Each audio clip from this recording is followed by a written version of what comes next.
the humble harvest and eternal voices. October 1862, Jefferson County, West Virginia. After a great battle,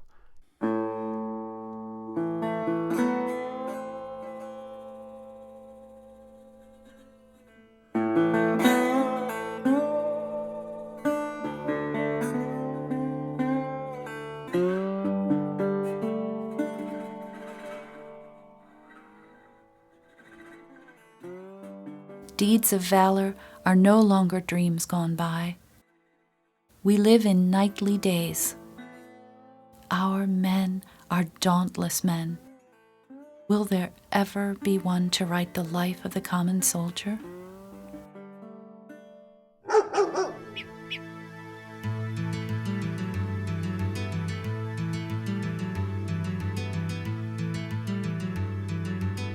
For most of October 1862, Federal and Confederate picket lines faced one another on a line many miles long and running between Charlestown and Harpers Ferry.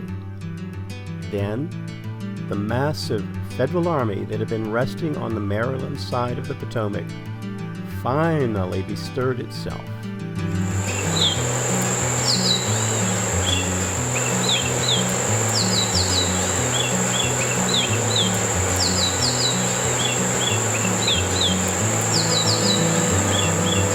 A sizable force crossed the Potomac at Shepherdstown under Andrew Humphreys.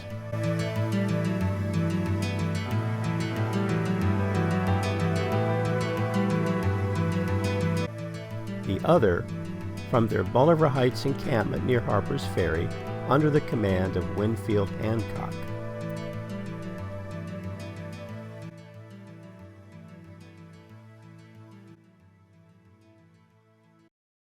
The latter force of some 9,000 men drove in Confederate pickets from Halltown back to Charlestown.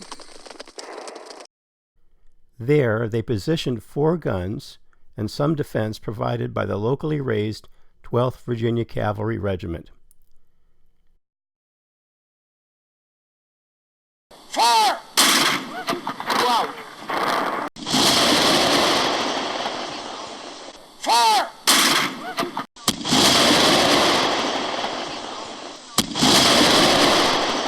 That small group faced and held off for some 4 hours on the edge of Charlestown, a force 3 to 4 times greater than their own.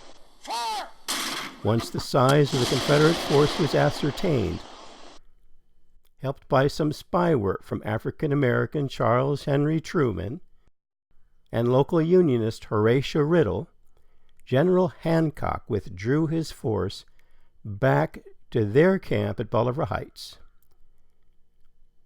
William McCarter and St. Clair Mulholland of the 150th Pennsylvania Infantry Regiment took away 2 completely different memories of that first day in combat.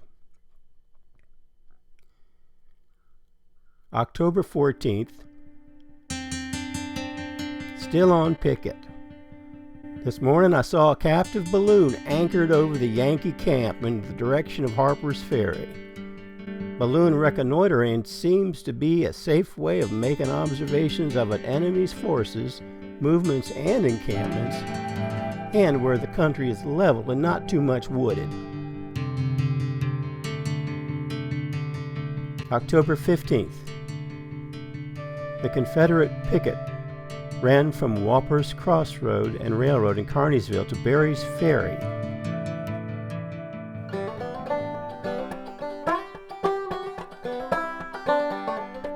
With the main camp on Berryville Pike near Ripon on farms of Mr. Frame and Mr. Fleming. This brigade, consisting of the 12th, 7th, 6th, and part of the 2nd Virginia Cavalries, was held to support the picket in rear of the town. The 12th Virginia Cavalry, on the other hand, picketed at Charlestown with 4 artillery pieces. The 12th Virginia Cavalry was under the command of Lieutenant Colonel R.H. Burks, Captain B.H. Smith, Jr. commanded the Richmond howitzers, using 2 10-pounder Parrotts and 1 from Watson's battery. Lieutenant J.W. Carter manned 1 3-inch rifle gun provided by Roger Preston Chew's artillery.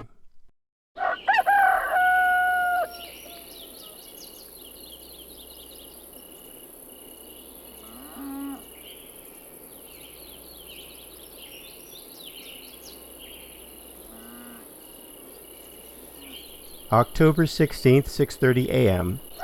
Left camp at 6:30 on Bolivar Heights. Joined pickets at Halltown. Continued towards Charlestown.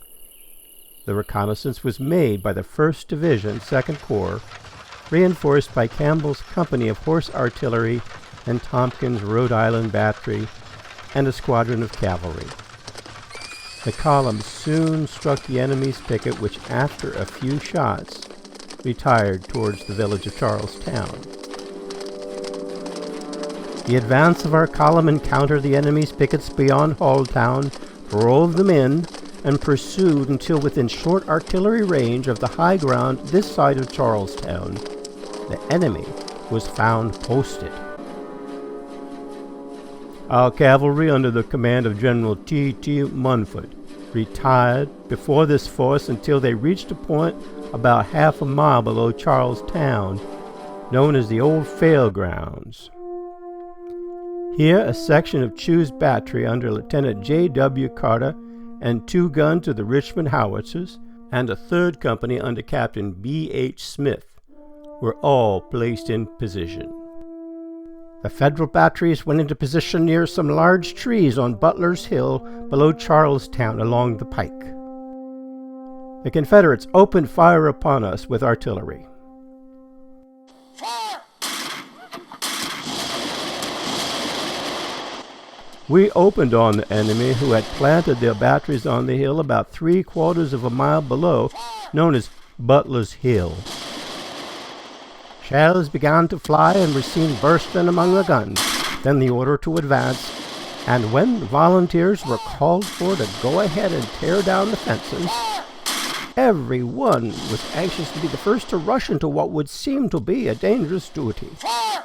How they made the fences fly and clear the way. Fire! Then, the advance in the clear, bracing air. Oh, it was a glorious war at last. Fire!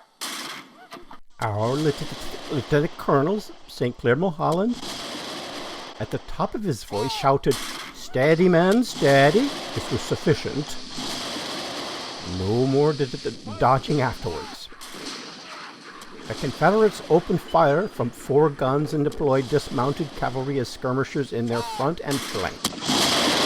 The shell hit several hundred feet beyond, injuring no one, not even bursting. It came from a rebel battery in a clump of woods on the other side of Charlestown, hitherto unseen by us. The ball was now opened by the enemy. Our horse artillery battery, supported by Captain M.A. Reno's 1st Cavalry, then engaged the enemy.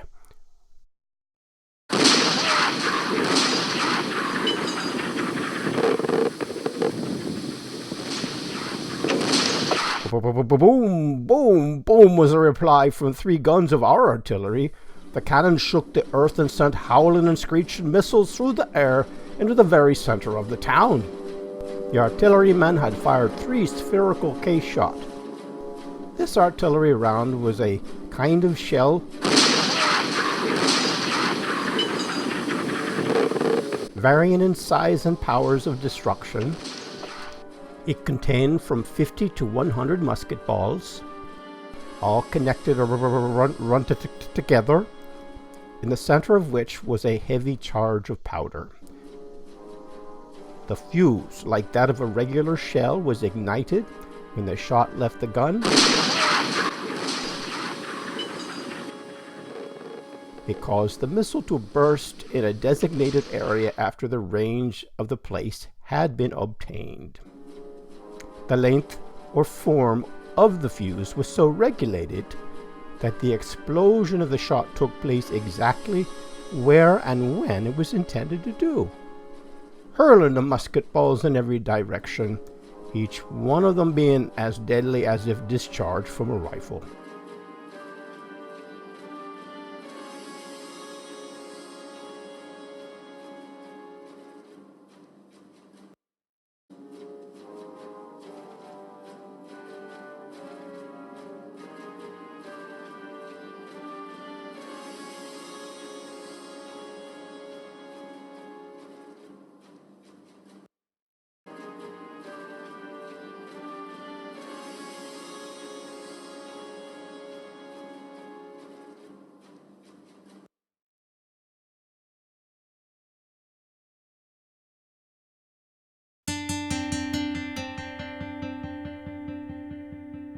After the discharge of the 3 shots, all was still and quiet for a moment.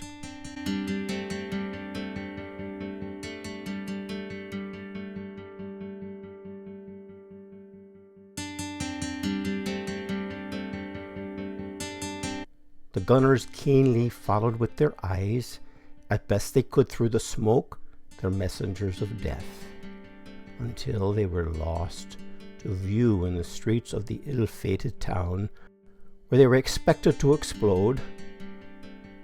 No reply whatever came from the rebel battery on the opposite hill beyond Charlestown, nor was there any advance made by his infantry to capture or attack our artillery.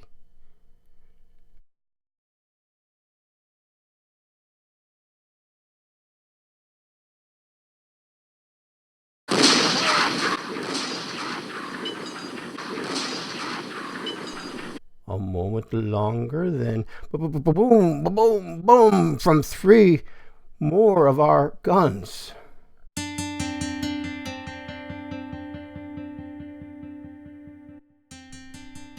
This noise was followed by the same anxious gaze of the gunners looking for the results of their fire.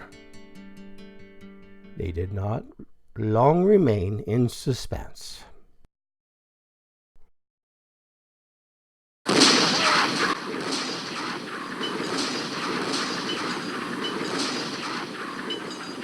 A severe engagement between the artillery on either side took place at this point, although the enemy were greatly superior in number and guns.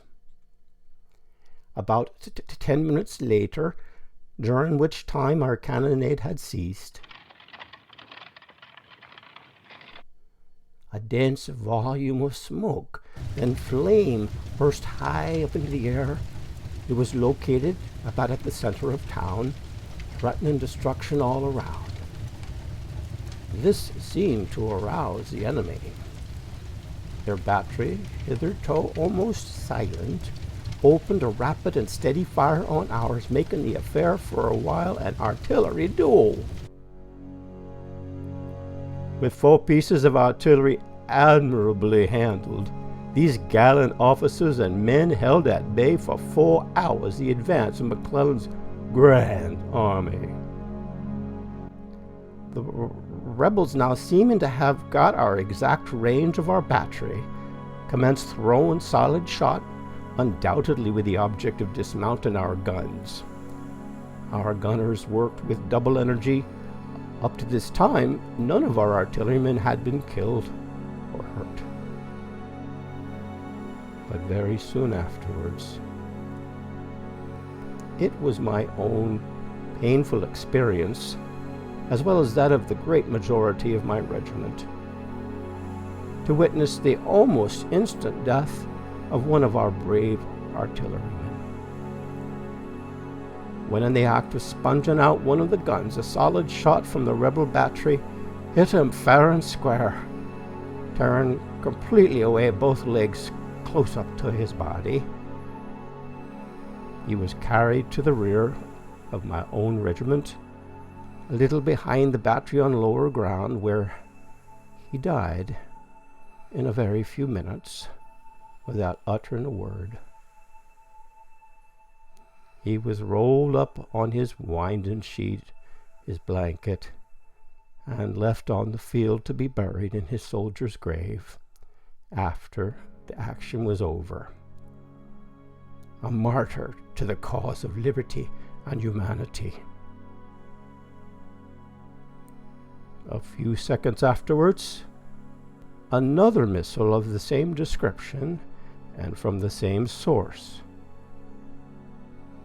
took the entire head off of one of his comrades, manning another of the guns, as clean as if cut off with a knife or axe. His body was not moved from where it fell during our stay on that part of the field of strife. 10 minutes after this occurrence, 2 more artillerymen had been severely wounded, one losing a hand and the other run over by the wheel of a gun carriage, change in position. There were 4 casualties in this battery alone, 2 of them being sadly and fearfully fatal. McCarter's commander, St. Clair Mulholland, recalled differently.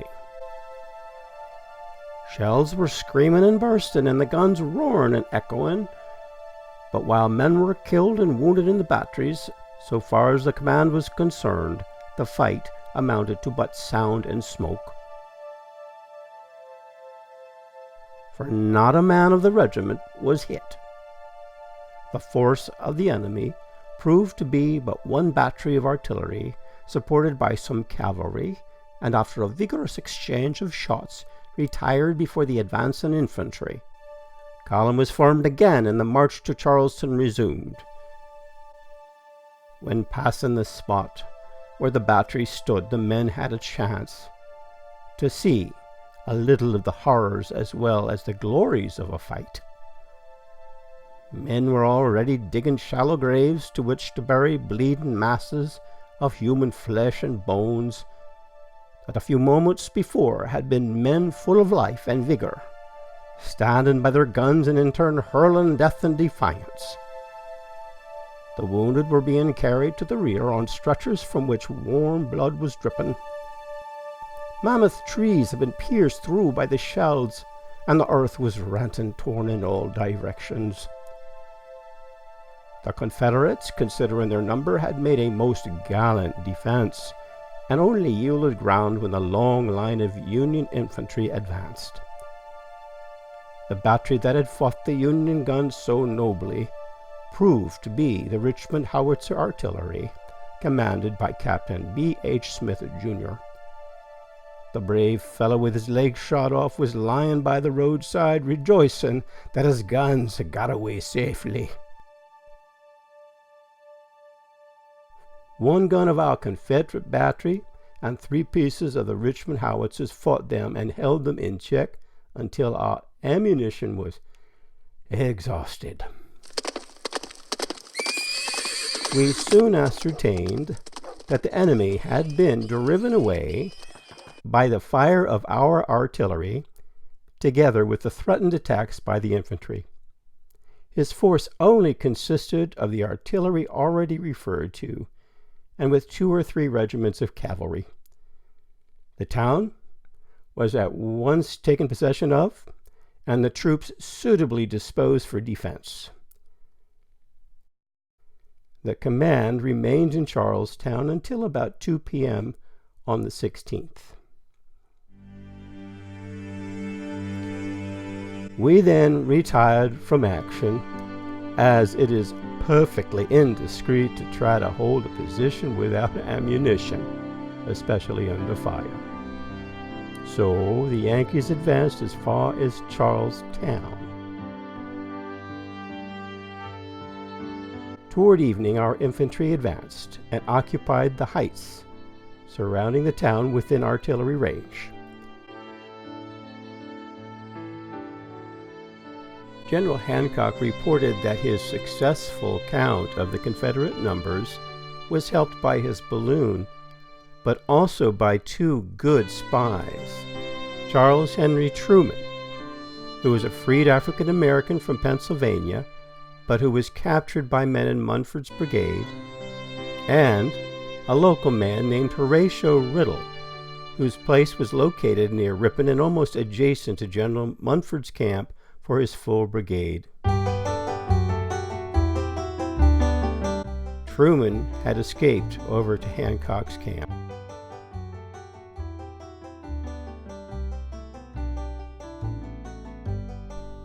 Charles Aglionby summarized that night in his diary, "There was considerable firing near Charlestown with cannon. Some few killed and wounded. A skirmish took place at Elk Branch Church. One Yankee shot in the arm. Captain Knott lightly wounded on the point of the shoulder. A body of cavalry were in our lower field in the evening. About 30 Yankee cavalry passed through Mr. Moore's and Mr. Ranson's field in sight of our house. The retiring cavalry and artillery of the Confederates passed before our house."